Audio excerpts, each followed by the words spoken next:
All right. Sorry, I'm to go back through this. All right. So, this week's video is about classroom management. I don't have my good mic with me where I am, and I apologize for that.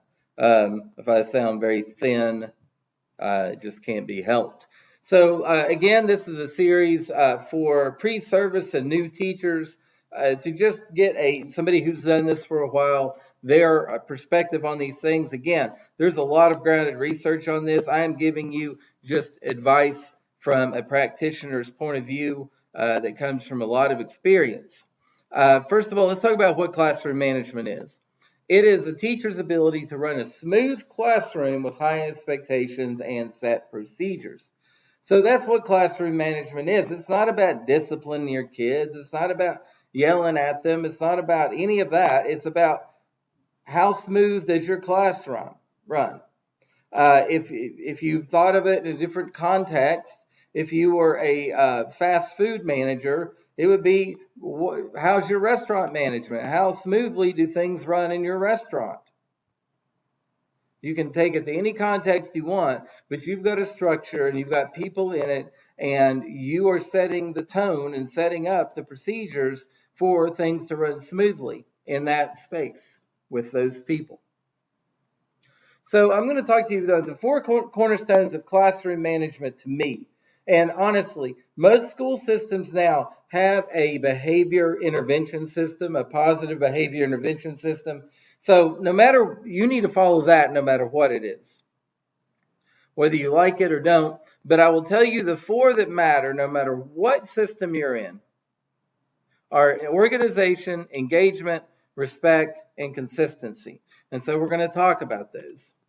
So, organization. The first thing I look for in your classroom is it orderly? Do you have a bunch of junk piled up in the corner, or does it look nice and neat? Does it look like somebody on HGTV designed it, or does it look like something from Hoarders? So you need to have an organized classroom. Students, and research will show students behave better in a more organized classroom. That kind of space, if you have students who have ADHD or borderline or have a touch of it, a very busy space with a lot of disorganization is going to mess with them, as it will students that have obsessive compulsive disorder or just a touch of it, if their brain just goes that way. The only students that behave really well in a disorganized classroom are the ones that are going to behave well no matter where you put them. Do you think about how to handle transitions? You can't do the same thing for 30 minutes to an hour in your classroom. You're going to have transitions between activities. If you're in the lower grades, between carpet time and this and that. How do you handle those? Do you practice those at the beginning of the year? Do your seating arrangements promote engagement? So have you thought about your seating arrangement? Do you just let people sit wherever they want and then handle that? Or are you going to organize it in a sort of a data-driven and intelligent way? And what's your planning like? Your planning will determine all of this, basically. And I told you that last week. Your planning is the most important part of what you do. Matter of fact, the percentage of time that you spend planning versus the percentage of time that you actually spend carrying out lessons, it's about 80-20. You're going to be spending a whole lot more time planning than you are actually teaching, facilitating, doing your job. So as your planning goes, your job will go. Don't listen to somebody. If you go student teach and you get with somebody and like, buddy, I've been doing this for 30 years and I just write it down in the car on the way to school. That might work for them for whatever reason, but that's not going to work for you. So your planning is very important. Engagement. Is your work designed to be engaging? So what does engagement mean? I mean, you can read a whole book on this. Matter of fact, my grad students have to. But when it comes down to it, are your students like into it? Are they into doing it? Do they want to do it? Are you engaging their brains into doing it? Or are they just either complying or not complying with it? Is your work respectful, considering the student's ability level? In other words, if it's too hard, if it's too easy, You're going to have problems. You got to find that Goldilocks level of work for your students that relate to your standards. And is your work relevant to students' lives?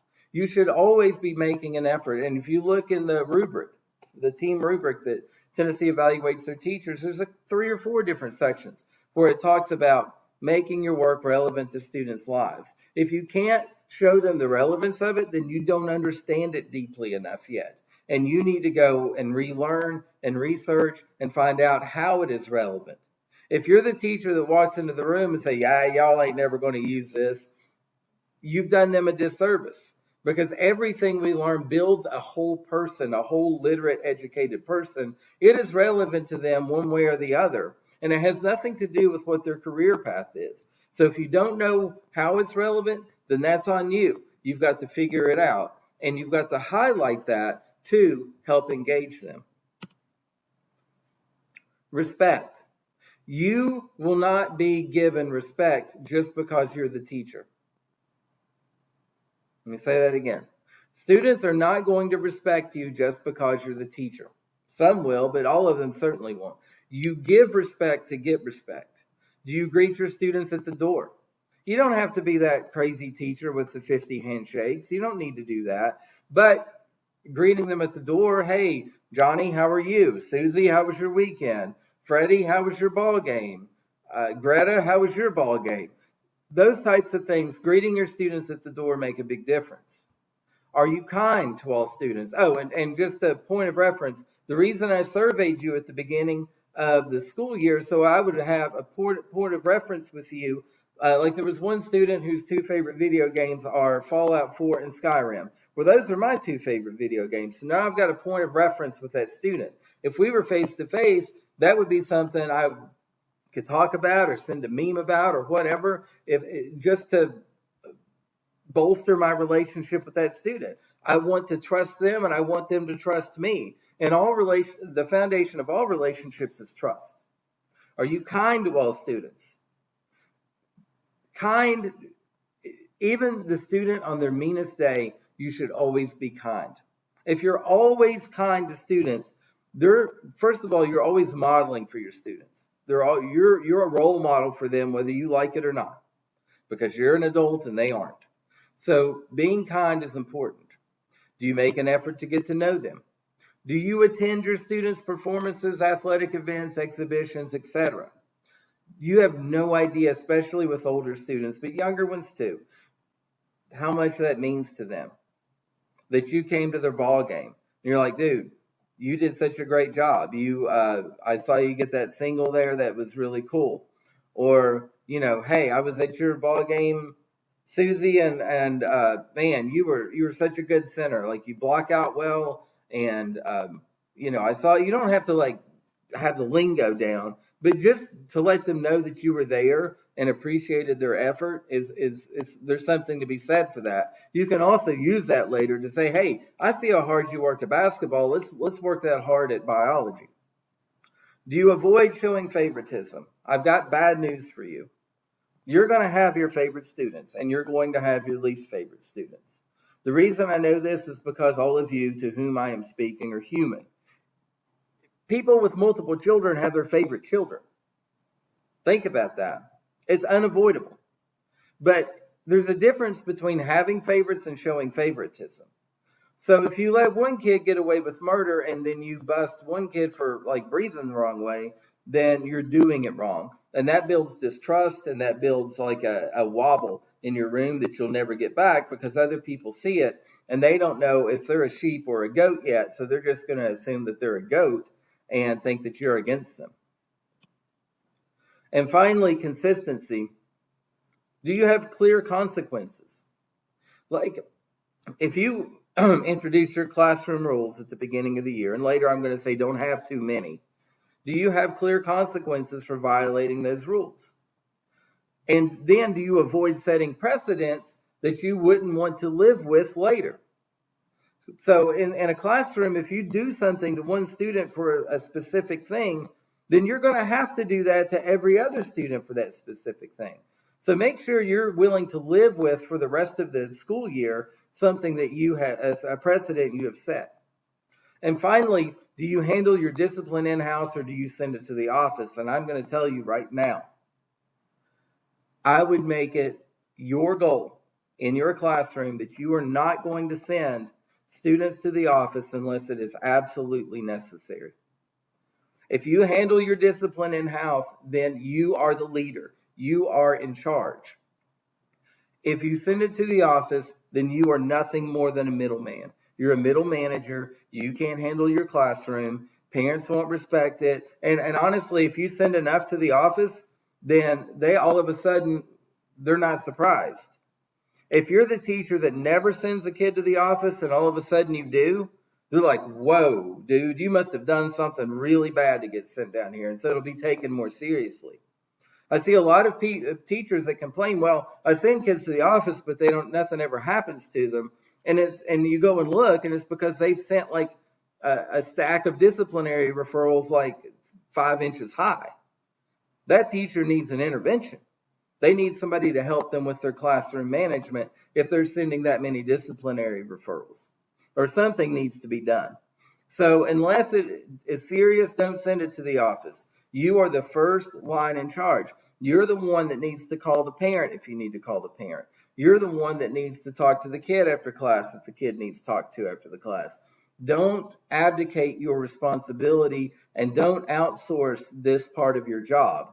It's not the best part of your job. It's not the most fun part of your job. But if you do it right, it will reap the most rewards for your classroom. So, pitfalls, things to avoid. Don't blame your students, and this should say don't blame students for your shortcomings. In other words, if you didn't plan well and you've got a train wreck of a lesson and your students are acting up, don't blame them for that. That's your fault. That's all on you. You can't expect, especially middle school, high school, elementary, you can't expect them to just sit there when they know that you are dropping, that you can't expect them to do that. So don't blame them for your shortcomings. That's being a tyrant. And they'll know it. And they won't trust you because they know you didn't prepare. So you need to take ownership of that. And if you read Brene Brown, which is a hot thing to read right now, she talks about vulnerability. Be vulnerable with your students. Say, look, I didn't plan the best lesson today, and I'm sorry. Please just work with me to get through this one part, and then we're going to review something that we did yesterday. Just be honest about it. Don't be, I screwed up, but I'm going to try to hold them accountable so nobody knows I screwed up. That's being a tyrant. Always follow the PBIS program if your school has one. They pay money for those. They send you to training for those. It's a sort of an all hands on deck. Everybody is in, and we're doing this thing. And I don't know if it's like, well, if you're the Eagles, you get eagle feathers for doing this or whatever. Don't walk into a school all arrogant and be like, I don't need that crap. And then, then you're in trouble. If your school has a PBIS, learn it, become an expert at it, and employ it in your classroom. Too many rules. If you give your students like 50 rules to follow, they will break all of them in the first 2 weeks. You need to come up with like 5 good rules for your classroom. Be respectful is always a good one. And then from there, everything is procedural. You need to have procedures for when you have transitions, for when they come in. Like you should always have work for them to do when they come in, especially with older students. So you need to practice this with them. Hey, as soon as you come in, you need to get started on the bell ringer or whatever name you call it. But if you give too many rules, they will all be broken, and you're going to spend your entire year trying to litigate your rules that have been broken. You will drive yourself crazy. Don't make too many rules. Make important rules that really think of yourself like a little village in the Bronze Age. And we've got to have rules so our village functions well. And so come up with those 5 rules and make it like a charter with the students that we all agree with this. Have your students help make the rules. They'll try to make too many, but say we're going to limit it to 5. What's really important? Involve them and engage them in the process. And also have realistic expectations.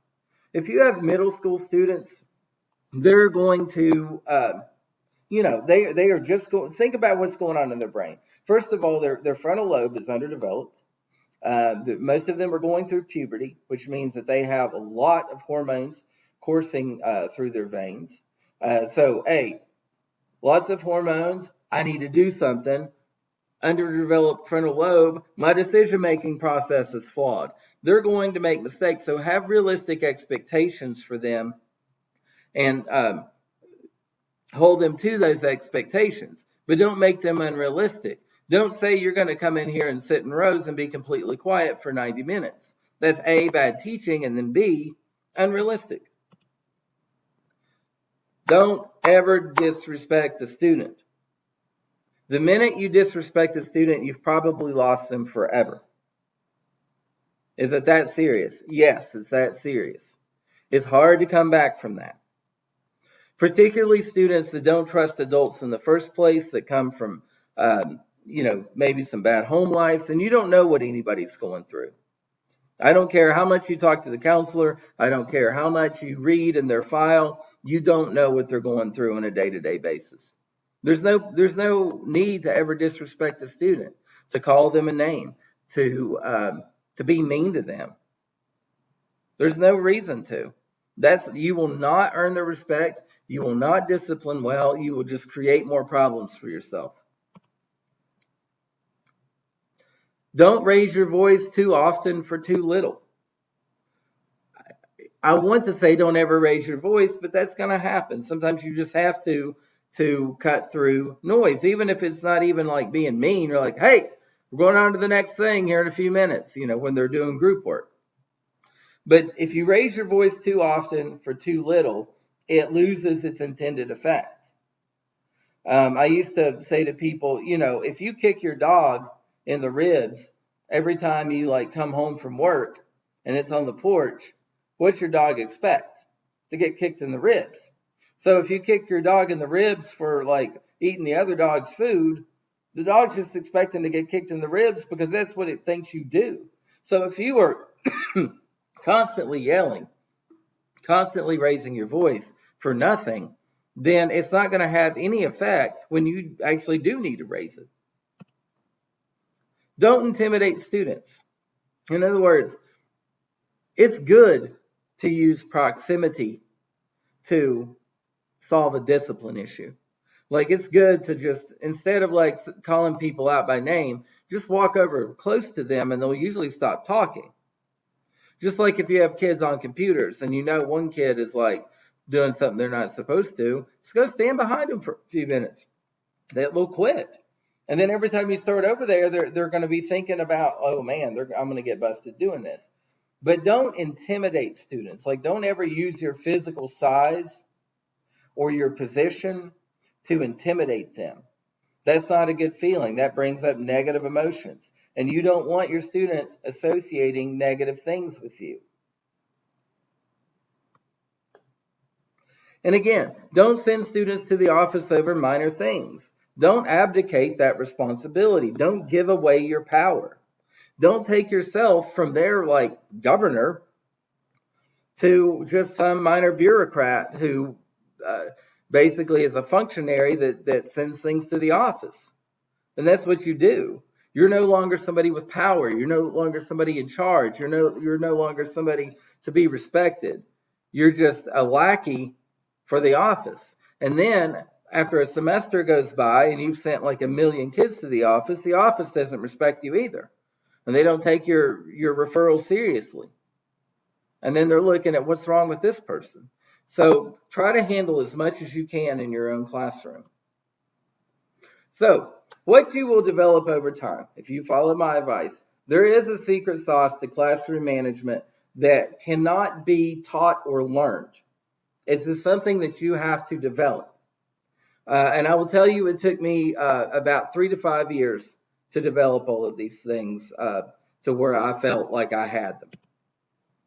The first secret sauce is to be able to instantaneously and judiciously decide which type of behavior to ignore and which type of behavior that I needed to address. And I can't even give you a list. It would have to be situational. Let's say a kid launches a paper ball from their desk to the trash can. Now, technically, you don't want everybody doing that. But do you need to stop what you're doing to address that? Probably not. Let's say you see a kid quickly sneak a look at their phone and send a text and then put it away. Do you need to address that? No. Let's say you have a student that's on their phone the entire class. Do you need to address that? Yes. So you will develop this sort of secret sauce of being able to do this judiciously. You're not going to be perfect at it, but I guarantee you, your 5th year of teaching, you will ignore about 80% more of the things that you didn't ignore your 1st year. But you need to start thinking along those lines to help it develop faster. The next one is you need to make your students excited for your class every day. That is a tall order. And are you going to be able to do that your 1st year? I hope maybe. But you need to be working towards that. That needs to be like the cornerstone of your planning needs to be not only your standards and not only your methods, but what about this would be exciting for my students? And look, I taught French and English, and French is the one I identify the most with. Some days were boring. Conjugating verbs is not fun. But I tried to make it fun because we would do relay races with it, and we would do technology with it and other things. So try to flip everything on its head. If you have something that you know is the most boring part of your class, then you need to be putting all of your effort and energy into figuring out how do I make that the most exciting part of my class. Don't give up. There's a way to do it. And finally, the one that is almost too abstract to even talk about is you will develop a presence and a gravitas that you can just walk into any room, whether you know the students or not. And if you stood there silently with your hands like held in front of you, in about 15 to 30 seconds, they're all going to be quiet and looking at you. You're not going to have that your 1st day probably, but you will develop that over time. Some of it comes with age. Some of it comes with experience. But I think a lot of it is almost subconscious. I've known, for example, a football coach I know can just walk into an entire gym full of students and hold up his hand, and they all just get quiet immediately. I worked for a lady, a principal, who could just walk down the hall, and everybody would stop and turn and, just respectfully acknowledge her presence. So you will develop this over time. Hang in there. But if you're practicing bad habits, like I've listed before, it's going to take you a long time to develop this, if ever. And some people don't, if they're practicing bad habits. So start out with the right habits, and you will eventually develop your secret sauce. You will develop a flow for classroom management, and you will be successful. But I'm trying to give you the tools you need in student teaching and in your 1st year of teaching that are going to help you straight away.